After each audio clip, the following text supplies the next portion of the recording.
नमस्कार मित्रांनो, स्वागत आहे तुमचं पुन्हा एका नवीन अशा रोमॅन्टिक लव्ह स्टोरीमध्ये. तर मग चला सुरुवात करूयात आजच्या या भागाला.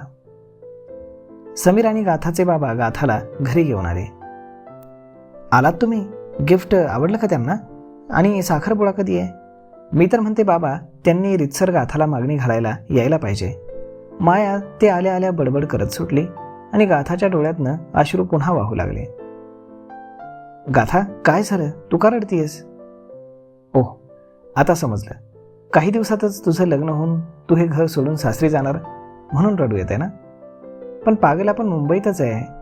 तुझं सासर देव हॉस्पिटलमध्ये गेले की तू इथे येत जा. माया तिला समजावत बोलली आणि गाथा रडतच तिच्या रूममध्ये निघून गेली. ही अशी काय? सगळ्या मुलींची लग्न होतात त्यात एवढं काय रडायचं? माया बोलली. माया, प्लीज शांत बस. समीर चिडून बोलला आणि माया गप्प झाली. ती काय झालं या आविर्भावात समीर आणि बाबांकडे पाहत होती तर त्यांचे चेहरे पडलेले होते. काय झालं? सगळं ठीक तर आहे ना? माया आता काळजीनं बोलली. देवनं लग्नाला नकार दिलाय असं म्हणत समीरनं मग घडलेला सगळा प्रकार तिला सांगितला. मायाच्याही डोळ्यात पाणी आलं. आपल्या फुलासारख्या नाजूक बहिणीला त्यानं हर्ट कसं केलं याचा तिलाही राग आला. इतकं सगळं तू कसं ऐकून घेतलं समीर? माया रागानं बोलली. बाबांनी रोखलं मला, नाहीतर त्या डॉक्टरला चांगलं सुनावलं असतं मी, समीर बोलला. तिथं तमाशा करून काही फायदा होणार होता का? चूक गाथाची होती. त्यानं नाही म्हणून सांगितल्यावरती तिने त्याचा विचार करायला नको होता. त्याच्या माघारी त्याच्या आजीला जाऊन भेटली, सगळं नाटक केलं. कोण मुलगा सहन करेल? बाबा बोलले. पण म्हणून काय झालंय? त्यानं असा अपमान करणं बरोबर आहे का? चूक गाथाची नाही बाबा, चूक त्याच्या आजीची आहे. त्यांनी आपल्याला बोलावलं म्हणून आपण तिथे गेलो ना. त्यांनी त्यांच्या नातवाला आधीच सगळं सांगून त्यांचा निर्णय विचारायला हवा होता, असं म्हणून समीर तिथून त्याच्या रूममध्ये निघून गेला. बाबा, गाथाला कसं सांभाळायचं? किती इमोशनल आहे ती आपल्याला माहीत आहे, माया काळजीनं बोलली. बाबा काहीही न बोलता गाथाच्या रूममध्ये गेले.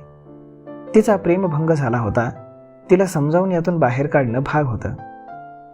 गाथा रडत बेडवरती पालथी पडली होती. गाथा बाळा, तिच्या बाबांनी दारातनं आवाज दिला. मला कुणाशी काही बोलायचं नाही बाबा, ती रडतच बोलली. माझ्याशी पण नाही, बाबा दुःखी स्वरात बोलले. ती काहीच बोलली नाही. बाबा आत आले आणि तिच्या बाजूला बसून तिच्या पाठीवरून मायेनं हात फिरवला. तिला अजूनच भरून आलं.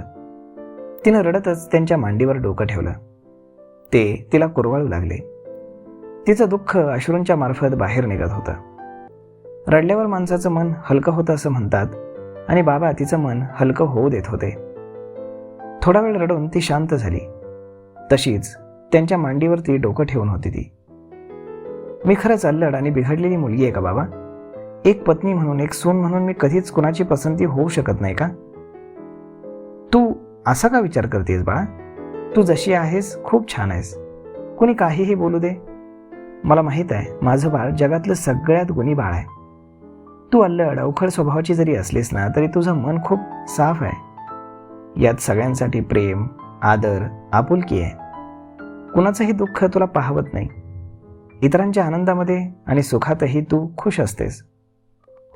एक व्यक्ती म्हणून तू खूप छान आहेस. तुमचं राहणीमान, तुमचा स्वभाव यावरनं जर तुम्हाला कोणी जज करत असेल तर तो माणूस तुमच्याबद्दल चुकीचं मत बनवतोय. त्यासाठी स्वतःला दोष देण्याची काही गरज नाही. तू जशी आहेस तशीच राहा. कोणी काहीही म्हटलं म्हणून उगाच स्वतःमध्ये कमतरता शोधू नकोस.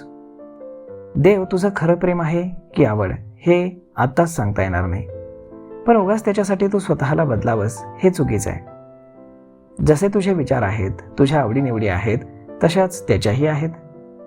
तो तुला नाही म्हणाला म्हणजे सगळं संपलं असं होतं का? काय माहीत, तुझ्यासाठी त्याच्याही पेक्षा एखादा छान मुलगा देवानं बनवला असेल आणि तो तुझी वाट पाहत असेल. मला माहीत आहे पहिलं प्रेम माणसाला सहजासहजी विसरता येत नाही, पण बाळा त्याला कवटाळून बसण्यात, त्याच्या मागे लागण्यात काय अर्थ आहे? तुझ्या नशिबात जे असेल ते तुला मिळणारच आहे आणि जे नाही त्यासाठी तू कितीही प्रयत्न केलेस तरी ते मिळणार नाही.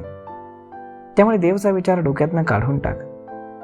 आतापर्यंत जे काही झालं ते सगळं विसर आणि एक नवीन सुरुवात कर. तुझ्यासाठी, माझ्यासाठी मला माझं बाळ असं हरलेलं, दुःखी राहिलेलं पाहवणार नाही. तिचे बाबा डोळ्यात पाणी आणून बोलले, आय प्रॉमिस बाबा, मी यातून लवकरच बाहेर पडेन. मी तुम्हाला कधीच नाराज करणार नाही. मला माहीत आहे दीदी, जिजू, तुम्ही, यशोदा मावशी सगळे माझ्यावर फार प्रेम करता, माझी काळजी घेता. मी दुःखी राहिले तर तुम्हीही दुःखी राहाल. पण मी यातून लवकर बाहेर पडेन. तुम्हाला सगळ्यांना माझ्यावरती अभिमान वाटेल असं वागेन बाबा. ती पुन्हा डोळ्यात पाणी आणून बोलली, I always proud of you बेटा. माझा स्वाभिमान आहेस तू. मला माझ्या बाळाच्या कुवतीवरती पूर्ण विश्वास आहे. बाबा तिच्या पाठीवरनं प्रेमानं हात फिरवत बोलले. दारामध्ये समीर आणि माया त्यांना पाहत होते आणि मग दोघेही तसेच पुन्हा हॉलमध्ये आले. गाथा लवकर नॉर्मल व्हावी बस, मग बघ त्या डॉक्टरला कशी अद्दल घडवत होते, समीर बोलला. नाही समीर, आता त्या माणसाचं नावही आपल्या घरात निघायला नको. गाथा त्याला विसरणार म्हणते ना, ती नक्कीच या गोष्टीवर ठाम राहील. माझी बहीण निर्णयांची खूप पक्की आहे. ती एकदा जे मनात ठरवते ना ते करतेच. त्या माणसामुळे ती पुन्हा डिस्टर्ब व्हायला नको. तिला घेऊन आपण गावी जाऊ. काही दिवस मुंबईपासून दूर राहिली तर या सगळ्या गोष्टी विसरण्यासाठी तिला मदत होईल, माया बोलली. कल्पना छान आहे. असं करा, तू आणि बाबा उद्या सकाळीच तिला घेऊन जा. आणि तू, इथे कोणीतरी हवं ना, आणि गाथाला तुझी आणि बाबांची जास्त गरज आहे. थँक्यू समीर, तू किती छान सांभाळून घेतलंस रे सगळं. मला खरंच तुझा खूप अभिमान वाटतो, माया बोलली. बस बस, मला उगाच हरभऱ्याच्या झाडावर चढवू नकोस. माया खरं बोलतीये जावई बापू. बाबांचा तेवढ्यात पाठीमागणं आवाज आला. मग समीर आणि माया त्यांना पाहू लागले. तू माझा जावई असूनही एका मुलाची सगळी कर्तव्य पार पाडतोयस.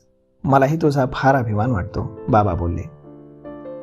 माझ्यासारख्या अनाथाला तुम्ही जवळ केलं. सगळ्यांचा विरोध झुगारून स्वतःची मुलगी देऊन या परिवारात सामील केलं. तुमच्या मनात, घरात मुलाचं स्थान दिलं.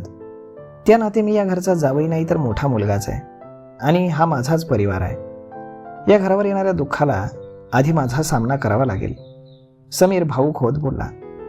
आणि बाबांनी त्याला मिठी मारली. गाथा पायऱ्यांच्या पोर्चमध्ये उभी राहून त्यांना पाहत होती. बघ गाथा, सगळे तुझ्यासाठी, तुझ्या आनंदासाठी किती विचार करतायत. आता वेळ तुझी आहे.